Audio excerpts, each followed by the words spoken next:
नमस्कार, मैं ज्योतिका स्वागत करती हूँ आप सभी का संशय विषाद योग के अंतिम एपिसोड में। इसी के साथ मैं हमारे सद्गुरु भगवान सूफी मास्टर श्री यूनिसल गौर जी के चरणों में भी सादर प्रणाम अर्पित करते हुए और माँ भगवान कलकी अवतार सरकार गौहर शाही के आशीर्वाद से मैं हमारे सभी अतिथिगणों का भी हार्दिक अभिनंदन करती हूँ। इसी के साथ मैं स्वागत करती हूँ गीता मर्मज्ञ स्वामी विश्वानंद जी महाराज और सूफी संत राजेंद्र निगम बाबू जी महाराज का।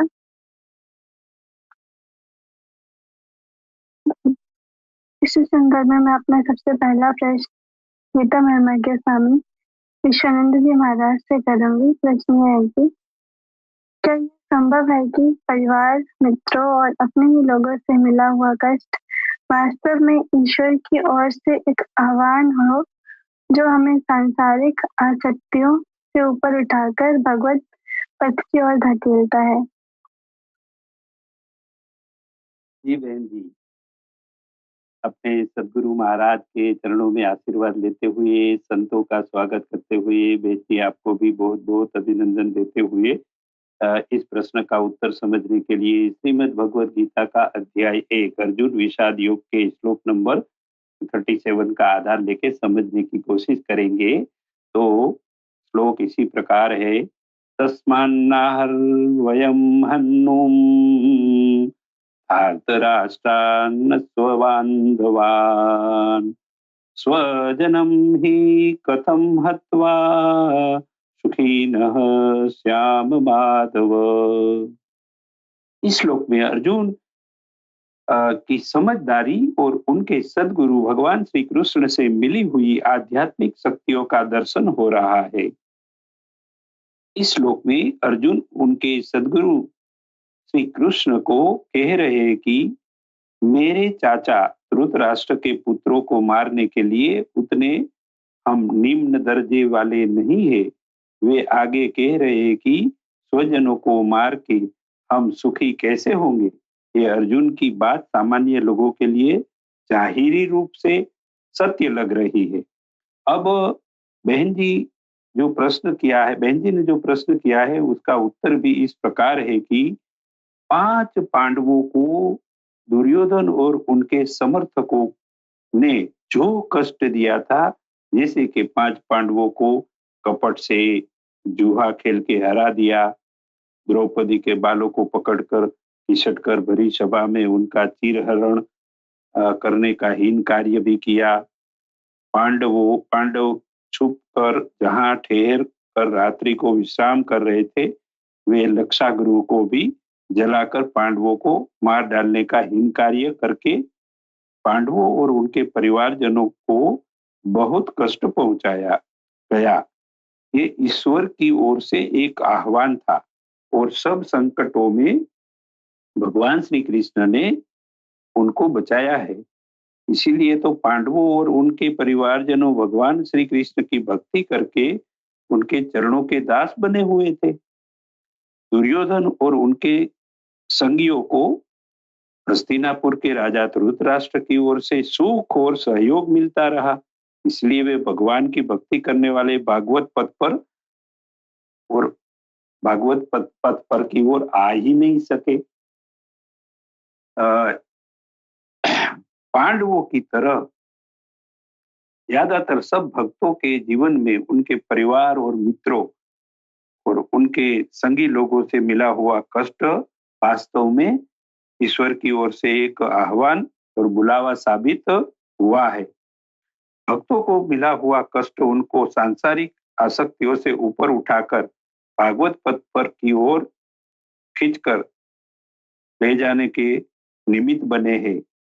वे सत्य है, सब भक्तों के जीवन में ऐसा कष्ट मिलता ही है।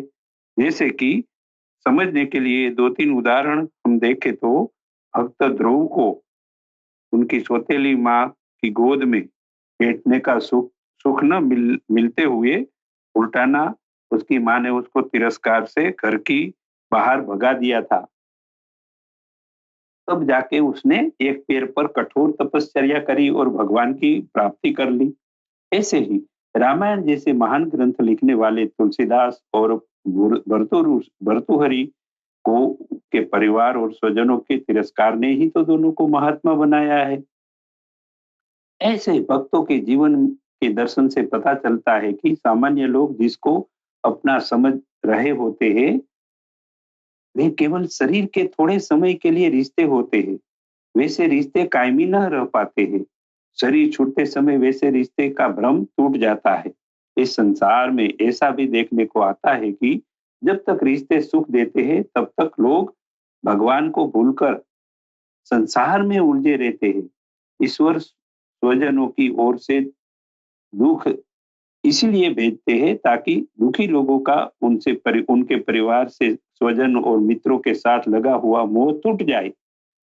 मोह से मुक्ति मिल जाने के बाद ही लोग भगवान पथ की ओर आके भगवान की भक्ति करने में अपना मन लगाते हैं।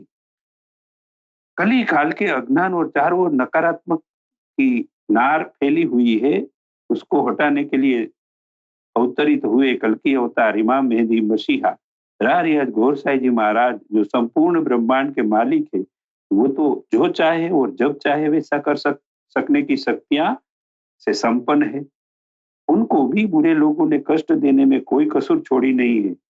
कोर्ट में उनके ऊपर झूठे केस करके उनको बदनाम करके डराने की इन्होंने कार्यवाही भी दुष्ट लोगों ने करके बहुत कष्ट पहुंचाने की कोशिश करी है। लेकिन वे तो सर्वशक्तिमान होने से सब केसों में से निर्दोष साबित होके, सत्य साबित होके निखरे हैं, बाहर आए हैं। अपने महान सदगुरु यूनुस अलगोर जी ने भी जब कल की अवतार गौर साई जी से नामदान लेके भक्ति की शुरुआत करी, तो उनके ही परिवारजनों ने उनको घर से बाहर निकाल दिए थे और 3 साल तक फुटपाथ पर खुले में कष्टदायक जीवन बिताना पड़ा है। उसने वे सब हंसते हंसते सहन किया है। तब तो उनको कल की अवतार ने सारी मानव जात का सदगुरु बना के विश्व की सारी मानव जात के कल्याण के लिए निमित्त बनाया है। अगर लोग सच्ची भक्ति करना चाहते हैं तो उनके परिवार के लोग उनको कष्ट दे अगर न दे तो भी केवल अल्लाह टीवी यूट्यूब चैनल सब्सक्राइब करके वहां का सत्संग सुनिए और नामदान धारण कर लो, तो अवश्य एक दिन आप परमात्मा अल्लाह रब की प्राप्ति कर ही लोगे। जी बहन। जी, आपने बहुत अच्छा इस प्रश्न का उत्तर दिया और कई उदाहरणों के साथ बहुत अच्छा लगा।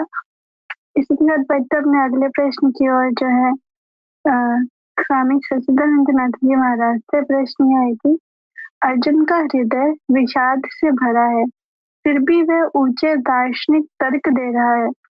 क्या अर्जुन की यह अवस्था इस बात का प्रमाण है कि बिना समर्पण के प्राप्त किया गया किताबी ज्ञान केवल व्यक्ति को और अधिक भ्रमित बनाता है और उसे अपने ही मार्गदर्शक पर संदेह करना सिखाता है? सदगुरु भगवान के चरणों में कोटिशा प्रणाम। आप सभी का हार्दिक स्वागत एवं अभिनंदन है। अभी स्वामी जी ने विस्तार से बताया। मैं कहना ये चाहूंगा कि प्रारंभ में जो परंपराएं चली आ रही हैं या जो रीति रिवाज है, जो साधना की पद्धतियां हैं, साधक उसी को अपना कुल धर्म समझने लगता है। जो शूद्र की अवस्था है या जो वैश्य की अवस्था है, जो क्षत्रिय की अवस्था है या ब्राह्मण की अवस्था है, जो जिस कुल में है, जो जिस वर्ण में है, वो उसी को अपना धर्म समझता है और उसी को सनातन समझने लगता है कि यही सनातन शाश्वत सत्य है। जब तक अधूरा ज्ञान रहता है तब तक साधक अपने आप को बहुत बुद्धिमान समझता है और जब वो ज्ञान धीरे धीरे पूर्णता की ओर बढ़ता है तो अपने आप को मूर्ख समझने लगता है, अबोध समझने लगता है, वो बालक बन जाता है। और प्राप्ति तभी होगी जब आप बालक बन जाओ या अपने अहंकार का त्याग कर दो, ये मान लो कि जो सतगुरु कह रहे हैं उसी रास्ते पे चलना हमारा धर्म है, और वो जो कह रहे हैं वही सत्य है, वही शाश्वत है। हम लोगों के भी कुल में पहले मंत्र दीक्षा दी जाती है, फिर पात्राभिषेक होता है, शाक्ताभिषेक होता है, पूर्णाभिषेक होता है, क्रम दीक्षा दी जाती है। अंतिम जो पद है वो अघोर का है। अघोर माने जो कठिन नहीं हो, जो सबसे सरल हो। और सबसे सरल क्या है? आप बालक बन जाओ, अबोध बन जाओ। जब अबोध बन जाओगे तो माँ खुद ही गोद में उठा लेगी, आपकी सारी आवश्यकताओं का ध्यान देगी। जब तक आप चतुर बनोगे, जब तक सयाने बनोगे, तब तक तो वो ये सोचेगी ही ना कि चलो इसकी जो जरूरत होगी वो अपने खुद प्रयास करके प्राप्त कर लेगा। लेकिन ज्यों ही आप अबोध बनोगे, समर्पण कर दोगे कि मुझे कुछ नहीं आता है, जो भी करना है आप ही को करना है, तो आपके सारे कर्मों की जिम्मेदारी वो सदगुरु या वो परमात्मा या वो भगवती उठा लेगी। अर्जुन विषाद से भरा है, इसलिए भरा है कि उसके मन में मोह है, लोभ का आंशिक स्तर बचा हुआ है। इंद्रियों पे वो विजय तो प्राप्त कर रहा है, मन पे भी नियंत्रण कर रहा है, लेकिन अभी समर्पण नहीं, अभी दुनिया की तरफ उसकी दृष्टि है। वो अपने परिवार को या अपने कुल को ये समझता है कि इसको लोभ के लिए क्यों नष्ट करना है, छोटे से राज्य के लिए अपने बंधु बांधवों को मारना, ये श्रेयस्कर नहीं है, ये पाप है। मोह रूपी दुर्योधन वगैरह जो 100 बुराइयां हैं एक पक्ष में, या जिसे हम नफ्स भी कह सकते हैं, वो तो अम्मारा की स्थिति में है तो वो तो बुराइयों की तरफ ले जाएगा ही। वहां तो तमाम बुराइयां भरी पड़ी हैं, तो वो गलती कर रहा है, ठीक है, उसे ज्ञान नहीं है, उसे बोध नहीं है। लेकिन अर्जुन तीसरे स्तर पे आके ये समझता है कि मैं तो बहुत बड़ा ज्ञानी हूं। और ये गीता केवल अर्जुन को क्यों सुनाई जा रही है, ये सहदेव को क्यों नहीं सुनाई गई, ये नकुल को क्यों नहीं सुनाई गई, ये भीम को क्यों नहीं सुनाई गई, ये युधिष्ठिर को क्यों नहीं सुनाई गई? क्योंकि सहदेव अम्मारा की स्थिति से जस्ट ऊपर उठे हैं, सत्संग के द्वारा उनका बीजारोपण हुआ है इस मार्ग में चलने के लिए, और नकुल बैस की स्थिति में आ गए हैं, कल्बे सलीम की स्थिति में आ गए हैं, और वो नियमबद्ध अपनी साधनाएं कर रहे हैं। ये एक ही व्यक्ति के 5 जो स्वरूप गीता में बताया गया, 5 अच्छाइयां, तो उस साधक के ये 5 स्वरूप हैं। सत्संगत के द्वारा आप बीजारोपण करिए, आगे बढ़िए, और उसे नियमबद्ध तरीके से करके नकुल का रूप धारण करिए, उस ऊर्जा को इकट्ठा करिए। और जब क्षत्रिय वर्ण में आ जाते हैं, मुनीब की स्थिति में आ जाते हैं, तो अर्जुन बन के संघर्ष के लिए प्रयास करिए। लेकिन इस स्थिति के बाद जो छलांग लगानी है, इस पार की माया को तो आप देख रहे हो, नफ्स को आपने धीरे धीरे साध के इस स्तर पे आए तो हैं, लेकिन अब यहां से दुनिया को छोड़ना है और परमात्मा को पाना है। कल्बे मुनीब की स्थिति में साधक का रुख उस परमात्मा की तरफ हो जाता है, और परमात्मा भी उसे समय समय पे संदेश देकर सजग करता रहता है। और अगर साधक उद्भट हो गया है तो सदगुरु या वो परमात्मा कृष्ण के रूप में साक्षात आके उसका मार्गदर्शन करने लगता है। उसका ज्ञान नहीं है। उसका ज्ञान तो तब होगा ना जब सदगुरु की बात मान लेंगे, समर्पण कर लेंगे, या अपने आप को अबोध मान लेंगे कि मैं कुछ नहीं जानता। तो ये जो विषाद है ये अबोध बनने पे ही मिटेगा, समर्पण करने पे ही मिटेगा। जब तक अहम का भान है, जब तक ये मान के चलेगा साधक कि जो मैं जानता हूं वही सत्य है, हो सकता है जो सदगुरु बता रहे हैं वो गलत भी हो और हमारा नुकसान हो जाए। तो इस तरह की शंकाएं उठती हैं, और इन शंकाओं से ऊपर उठ के जब साधक समर्पण कर देता है, या हम ये कहें कि उस अहं का परिवर्तन कर देता है, वो अहंकार जिसका है उसे समर्पित कर देता है, तो वो अबोध बन जाता है, बालक बन जाता है। और कोई भी साधना तब फलीभूत होती है जब आप इष्ट से बालक बन के मांगो। कोई भी प्रयोग आप करते हो, अपने आप को बहुत बड़े तांत्रिक मांत्रिक बन के प्रयोग करोगे तो संभावना कम है कि वो सफल हो। लेकिन अगर अबोध बालक बन के केवल अपने इष्ट का स्मरण करके वो प्रयोग करते हो तो 100% वो प्रयोग सफल होगा, जैसा हम लोगों ने अनुभव किया है। तो विषाद का मुख्य कारण यही है, अपने आप को अर्जुन ज्ञाता समझ रहे हैं, कृष्ण से कम नहीं समझ रहे हैं, कम से कम इतना तो है ही है। और इसीलिए वो अभी समर्पण की स्थिति में नहीं है।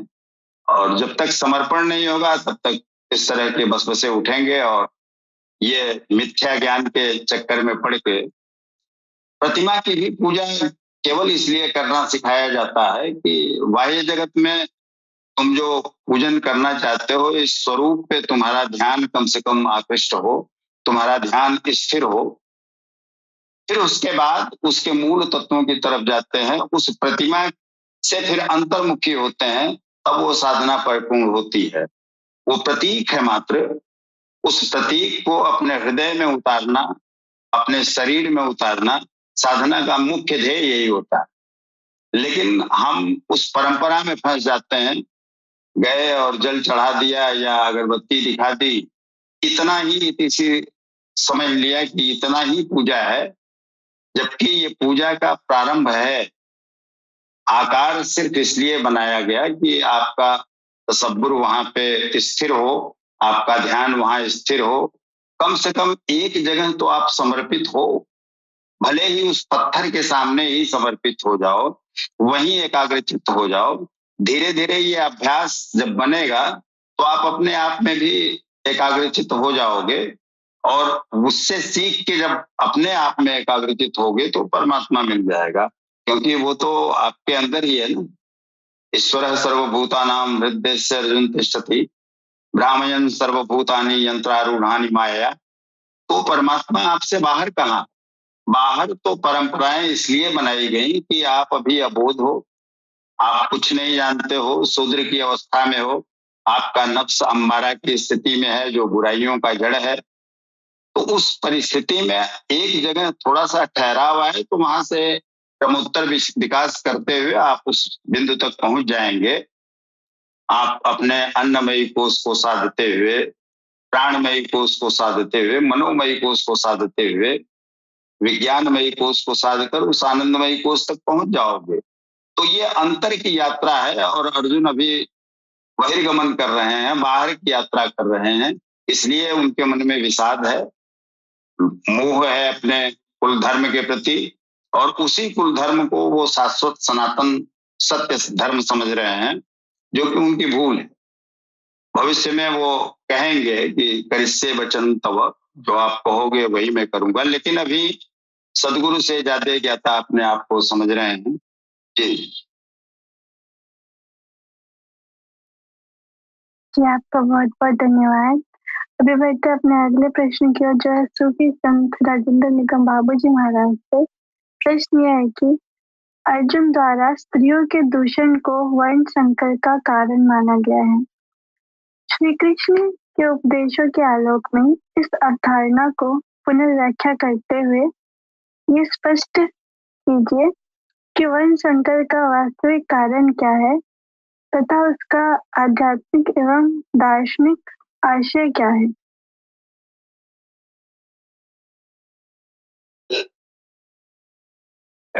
भगवान सदगुरु के चरणों में नमन करते हुए पैनल में उपस्थित दिव्य संतों को मैं नवाकर प्रणाम करता हूँ। अपनी छोटी बहन को स्नेह अर्पित करता हूँ।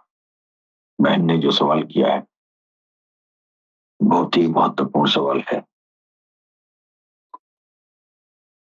जो अर्जुन को ये विषाद हो रहा है कि हमारा कुल धर्म नष्ट हो जाएगा, स्त्रियां दूषित होंगी और मेरा कुल धर्म नष्ट होगा। इस पर भगवान श्री कृष्ण कह रहे हैं कि जो तुम कह रहे हो कुल धर्म नष्ट होगा तो वर्ण संकर पैदा होंगे। देखिए, वर्ण संकर इसको समझने के लिए एक तो आम तौर से दुनिया जो है संकर, जो वर्ण संकर संकर कही जाती है। एक शंकर होता है, वो तो देवता है, और एक संकर है, उसको अंग्रेजी में हाइब्रिड कहते हैं। हाइब्रिड का मतलब एक ओरिजिनलिटी से मिला जुला कोई दूसरा स्वरूप बन जाना, इसको हाइब्रिड कहते हैं। अब आजकल देखिए अनाजों में जो है लोग कहते हैं ये नया हाइब्रिड आया है, मतलब ही कि जो मूल बीज था है ना, उसी से मिलता जुलता एक तैयार हो गया, उसको शंकर कहते हैं। तो ये शंकर जो है आपका किसी भी क्षेत्र में हो सकता है। अब विज्ञान के क्षेत्र में इसको आइसोमर कहते हैं ना। अब कोई दवा बन रही है तो उस दवा से मिलती जुलती जो है एक नई दवा बनती है, उसको आइसोमर कहते हैं। और ये इधर ये पौधों के क्षेत्र में जाइए चाहे जानवरों के क्षेत्र में जाइए तो उसको जो हाइब्रिड कहते हैं। तो अब जैसे हाइब्रिड अगर जंतुओं में हो गया तो वो उसी जंतु से मिलता जुलता है, लेकिन वो हूबहू नहीं है, मूल रूप से हट गया है। अब गाय में देखिए ना, एक जो है गाय जो है आप देख रहे हैं, वो हमारे देश की जो गाय थी, वो गाय जो है वो उन्हीं गायों से जो है हाइब्रिड कराया गया और एक गाय की नई नस्ल आ गई जिसको जर्सी गाय कहा जाता है। तो गाय तो नई उत्पन्न हो गई, वो उसका वर्ण संकर है। हाँ, वो संकर है। तो उसी तरह जो है समाज में अगर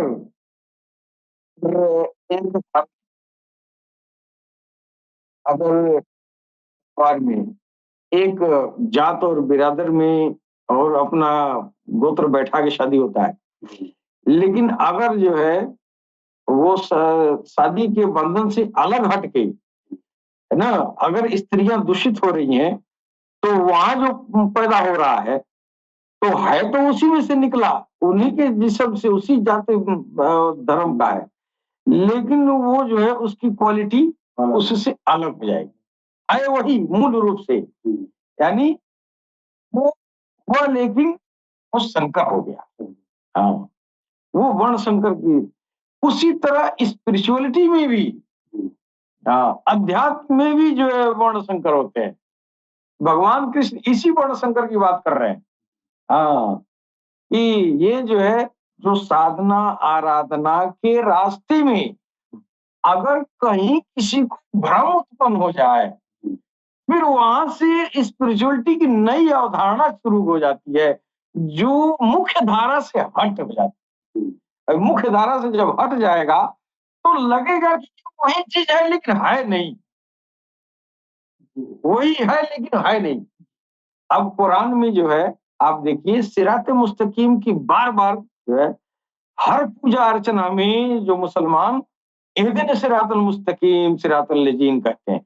इहदिन सिरातल मुस्तकीम, ऐ अल्लाह मुझे उस रास्ते पर चलाओ, वो सीधा रास्ता है जिस पर चलने वाले को आपने इनाम दिया। जाहिर सी बात है, जिससे आप खुश हैं वो सही रास्ता चला होगा, उस रास्ते पर चलाओ। अब वो उस रास्ते पर तो चला, अब वो सिरात मुस्तकीम पर चला, लेकिन बीच में उसको जो है शैतान ने लूट लिया, है ही नहीं। अब किसी मुर्शिद के पास गया और मुर्शिद से जो है अपना दीक्षा लिया, और मुर्शिद के प्रति उसके अंदर शैतान ने वसवसे डाल दिया। या कुछ दिन चलने के बाद और जो है मुर्शिद अगर नहीं है, शिष्य कमांड में नहीं आ रहा है, तो वो जो है भजन भाव चिल्ला मुजाहिदा करते करते कहीं न कहीं आगे जाके शैतान लूट लेता है। और शैतान लूट लेता है तो क्या हो जाता है, जो मुर्शिद ओरिजिनल है उसका वो नकल बन जाता है।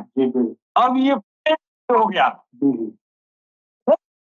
उसी तरह साधना आराधना में चलने वाले जो, जैसे हमारे स्वामी जी महाराज हैं, स्वामी जी महाराज जो तो मुख्य धारा से जुड़े हैं, और स्वामी जी के पास कोई आ गया दीक्षा लेने, और स्वामी जी की बात को नहीं माना, शैतान उसको लूट लिया। अब स्वामी जी नुमा बन के वो चला गया। अब स्वामी जी से रिश्ता नहीं है, लेकिन देखने में वो भी स्वामी जी की तरह है। स्वामी जी नहीं है, स्वामी जी की तरह है, वो है वर्ण शंकर। हाँ, उसको भगवान का ये वर्ण शंकर है। यानी धर्म को तुमने धारण किया, लेकिन अंतर से नहीं। हाँ, धर्म का संबंध आत्मा से है। धर्म एक ही होता है जिसको सनातन है। सनातन हमेशा से है, हमेशा रहने वाला है, न भी न आदि है न अंत है, और ये जो है हमेशा रहेगा। वो क्या है, आत्मा और परमात्मा। ये आत्मा और परमात्मा की जो जद्दोजहद है, ये जो खिस्सा कहानी है, जो इसमें इस रास्ते में इन दोनों के प्रीत को ये जो है कायम रखने वाली जो ज्ञान है, वो ज्ञान वो धर्म कहलाती है। और सनातन से मतलब उससे है जिसका आदि अंत नहीं है। ये आत्मा उसी में से निकल के आई है, उसी का एक हिस्सा है। तो आत्मा भी सनातन है, परमात्मा भी सनातन है। तो अब ये जो है अर्जुन कह रहा है कि हमारे शाश्वत धर्म की हानि हो जाएगी, नुकसान हो जाएगा, न वर्ण संकर पैदा होंगे न। तो भगवान ने कहा वर्ण संकर जब तक गुरु की देख रेख में, गुरु की दृष्टि में रहोगे, तुमको भ्रम उत्पन्न नहीं होगा। भ्रम उत्पन्न करने के लिए तो अंदर तुम्हारे उद्रोण बैठ गया है। हाँ, वो चाचा जी हैं शैतान चाचा, वो सबको सबके अंदर बैठे हैं। वही तो लोगों को फिरवट में डालते हैं। वही वर्ण, उनकी बात मानेंगे, वर्ण संकर पैदा कर देंगे। उसी तरह ये धर्म है ना, तो ये धर्म हमारा सनातन ही है। पूरी धरती पर एक ही धर्म है, सनातन। इस्लाम धर्म नहीं है, इस्लाम में धर्म है जो सनातन है, और वो आत्मा और परमात्मा का ज्ञान।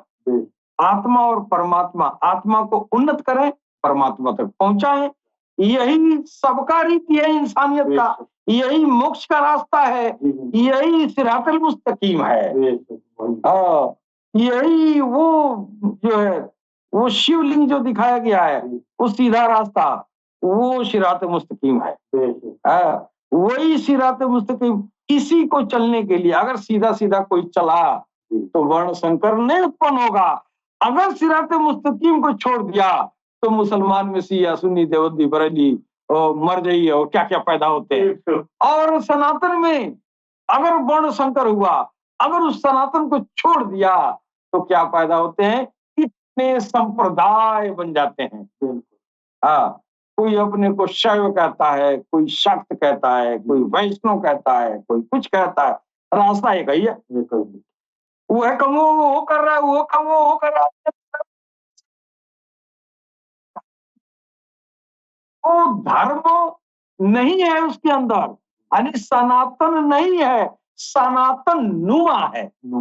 जो धर्म ना हो और धर्म नुमा दिखाई दे वही वर्ण संकर है। अब मुसलमानों में भी वर्ण संकर है, शिया सुन्नी देवबंदी बरेली क्या है, ये वर्ण संकर है। सिराते मुस्तकीम नहीं है, लेकिन सिराते मुस्तकीम नुमा दिखाई दे रहा है। पढ़ सब रहे हैं, चल कोई नहीं रहा है। हर नमाज में कहते हैं अल्लाह सिराते मुस्तकीम में चला, और कोई सुन्नी हो गया, शिया हो गया, देवबंदी हो गया, बरेली हो गया, मोमिन किसी ने नहीं बना। जो मोमिन है वो सिराते मुस्तकीम पे चल रहा है ना, वो धर्म धारण किया है। असल इस्लाम उसके अंदर है। जो इससे अलग है, जो आराधना के रास्ते से पथ भ्रष्ट हो गया, वो वर्णशंकर हो गया। और वर्णशंकर समाज के लिए ये जो है नुकसानदेह, धर्म के लिए जहर होता है। इसलिए कि धर्म होता नहीं है, वो धर्म नुमा होता है। ये जो है वास्तविक सनातन धर्म को जानने से पहले मनुष्य धर्म के नाम पर किसी न किसी रूढ़ी को पकड़ लेता है, और जो रूढ़ी का जो जन्म होता है वही वर्ण संकर है।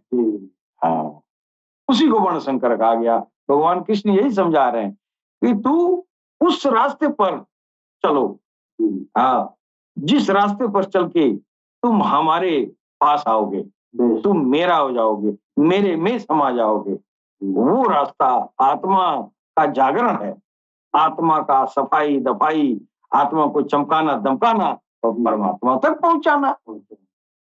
इसके अलावा अब ये किसी न किसी रूढ़ी को लोग पकड़ लेते हैं और देखने में लगता है कि असल धार्मिक यही है, हालांकि वो मुख्य धारा से अलग है। ये वर्ण संकर। जी बहन। जी बहुत जबरदस्त। अभी बढ़ते अपने अगले प्रश्न की ओर, जो है स्वामी विश्वानंद जी महाराज से। प्रश्न यह है कि अर्जुन के अनुसार कुल के विनाश से सनातन कुल धर्म का लोप हो जाता है। क्या यह मान्यता सनातन धर्म की पूर्ण परिभाषा को व्यक्त करती है, या यह केवल सामाजिक परंपराओं तक सीमित दृष्टिकोण है? श्री कृष्ण के उपदेशों के आलोक में विश्लेषण कीजिए। प्रश्न का उत्तर समझने के लिए श्रीमद् भगवद गीता का अध्याय 1 अर्जुन विषाद योग के श्लोक नंबर 40 का आधार लेकर हम समझे तो श्लोक नंबर 40 इस प्रकार है। कुलक्षये प्रणश्यन्ति कुलधर्माः सनातनाः धर्मे नष्टे कुलं कृत्स्नम् अधर्मो अभिभवत्युत। इस श्लोक में अर्जुन अपने सद्गुरु महाराज भगवान श्री कृष्ण के चरणों में केवल अपनी व्यवहारिक रूप वाली समझ व्यक्त करते हुए कह रहे हैं कि कुल का नाश हो जाने से सनातन कुल धर्मों का नाश हो जाता है, और जब कुल धर्म नाश हो जाता है तब संपूर्ण कुल को अधर्म दबा देता है। अर्जुन की यह मान्यता सनातन धर्म की पूर्ण परिभाषा को व्यक्त नहीं करती है, क्योंकि अर्जुन ने तो बात करी है, वे तो केवल शरीरों से बना कुल यानी कि परिवार की वे बात कर रहे हैं। उनकी समझ में ऐसा है कि अगर शरीर वाला कुल ही नष्ट हो जाएगा तो फिर पिंडदान कौन करेंगे। किसी की मृत्यु हो जाने के बाद उनकी आत्मा की मुक्ति मोक्ष के लिए पीछे के लोग, परिवार के लोग उसको आटा का पिंड बना के वो तालाब और नदी किनारे जाके वो वहां दान करते हैं। इसको ये परंपरा को सनातन धर्म में पिंडदान कहा गया है। ये रस्म जब जिसने शुरू करी थी उसके पीछे एक मकसद था कि अगर कोई आदमी ने बुरे कर्म ही करता रहा है वो, लेकिन उसके पीछे बचे हुए परिवार के लोग पीछे से नदी में और तालाब में जाके अगर अनाज का पिंडदान करेंगे तो वहां तालाब और नदियों में मछली होती है, जीव जंतु होते हैं, उसको भी खाना मिलेगा, तो उसकी तृप्ति से इस आत्मा को मोक्ष मिल जाएगा। ऐसी एक रस्म और परंपरा चल रही है, लेकिन इस रस्म और परंपरा गलत है। अभी तो वो अंधश्रद्धा का रूप धारण कर चुकी है। इससे तो क्या होता है कि समाज में ऐसा गैर समझ फैली हुई है कि जीवन पर्यंत बुरे कर्म करते रहो, जितना हो सके उतना बुरा कर्म करते रहो, पीछे से मेरे परिवार के लोग पिंडदान करके मेरे को मुक्ति और मोक्ष दिला देंगे। तो इसलिए इस रस्म समाज में नुकसान करता अभी देखने को मिल रही है। और ऐसे पिंडदान की जो प्रक्रिया करने वाले, ये क्रियाकांड करने वाले लोग जो है वो भी भोले भाले भक्तों का आर्थिक शोषण करते हैं। इसीलिए कृष्ण भगवान ने इसे पिंडदान की बात करी ही नहीं है। ये अर्जुन जो अभी समझ रहा है वो तो एक बाहरिक रूप से बात कर रहा है। तो अर्जुन को निमित्त बना के ऐसी गलत मान्यताओं से समाज में चलती परंपराओं को बंद कराने हेतु भगवान श्री कृष्ण ने आगे अध्याय 18 मोक्ष संन्यास योग के श्लोक नंबर 66 यानी 66 में समझाया है कि हे अर्जुन, और सारे मनुष्यों को ये कह रहे हैं कि तुम सारी क्रियाकांड जो भी कर रहे हैं वो सब धर्म का पालन छोड़ के तू केवल मेरे हृदय में, यार के तेरे हृदय में जो मैं आत्मा के रूप में हूं ने, वो मेरे चरण में आ जा, तो मैं तेरे को तमाम पापों से मुक्ति दिला दूंगा।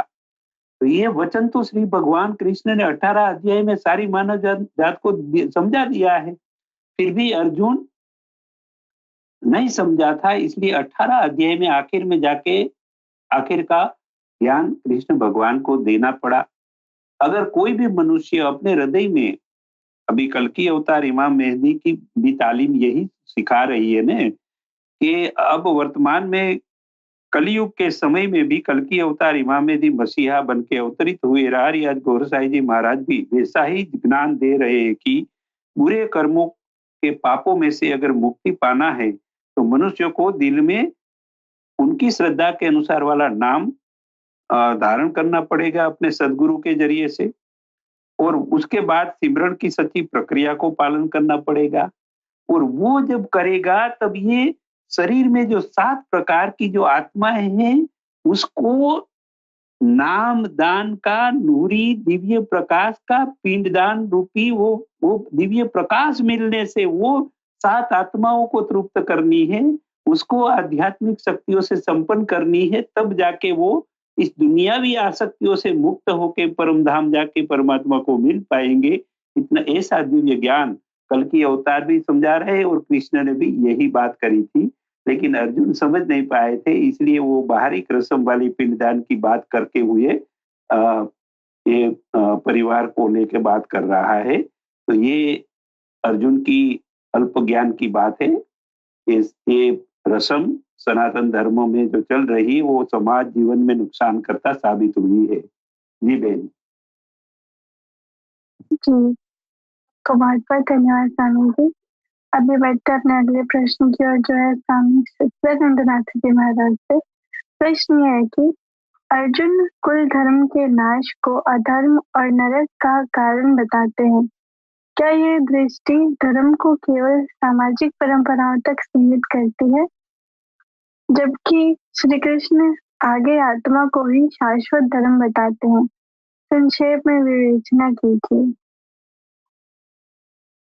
बात तो ये है, जो परंपराएं चली आ रही हैं, अब अगर मैं शाक्त हूं तो शाक्त की ही बात करूंगा, शैव की कोई बात करेगा तो हमें अच्छा नहीं लगेगा।